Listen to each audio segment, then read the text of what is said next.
All right. So worksheet number 3 has to do with the cardiac conduction system, which we kind of went over. So we have our P wave, our QRS. So here you can fill in P, and then QRS in our T wave. And then, like we said earlier, depolarization, you have your electric impulse, and then your muscular contractions. You have your depolarization, contraction, repolarization, relaxation. That's kind of how that works. So in this next portion of it, I don't show it here on the screen, but you're supposed to draw the waves. So these are like little descriptions, so which wave is which. So the first one is your T wave, right? So your T wave, your ventricles are relaxing, so that's ventricular repolarization. So it repolarizes, then your ventricles relax, because that's the electric portion of it. And I kind of mix these up. So on this sheet, it's not in order. It's just definitions, because I'm trying to trick you, but whatever. The next, what's that? No, I think it's repolarization. Yeah, exactly. Yeah. So that kind of helps. Repolarization, relaxation, both start with R.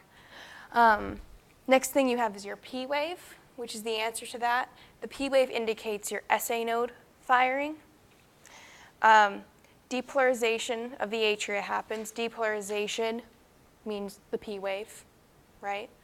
So your depolarization, then you have a contraction, so then your atria is contract. That's what your P wave is.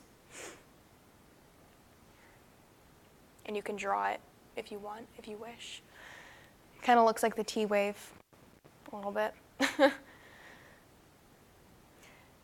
And then the last one is your QRS complex. This is triggered when your atrial ventricular node fires. Depolarization of the ventricles become depolarized. And then depolarization, which is the electric action, it causes the muscular contraction. So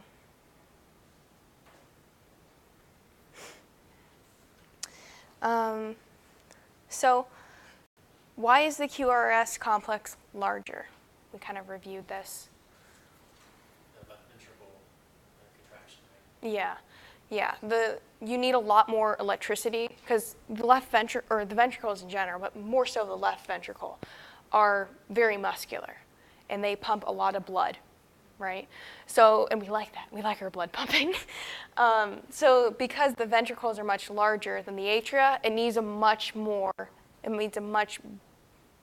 electrical impulse. Both ventricles. Yeah, both ventricles, at the same time. So that's nice. The next question is phrasing, where's atrial repolarization and relaxation? And the thing is about atrial relaxation, when your atria contract, it's kind of, if it were shown, it would look like kind of like this, kind of hidden. It's hidden. It occurs the same time as the ventricles contract, so during the QRS complex.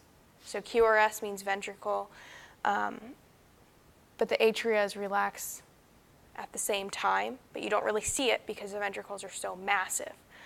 The force of the ventricles are so strong that the atrial relaxation is just not detected. You don't really see it. Does that make sense? Which one? Can you say again? Yeah. Which one didn't see it actually? Which one what? You cannot even see it on this. It's the atrial relaxation. So when these relax, because it's kind of like milking the cow, right? You have it relaxing while the ventricles contract. But because the ventricles, so it happens like at the same time. The dotted lines on your diagram really. Yeah, if you put dotted lines, you'll see where it's like hidden. So you can't really see when the atria, but it happens, but you just don't see it because it's hidden. So I think that was the shortest worksheet we've done. 5 minutes.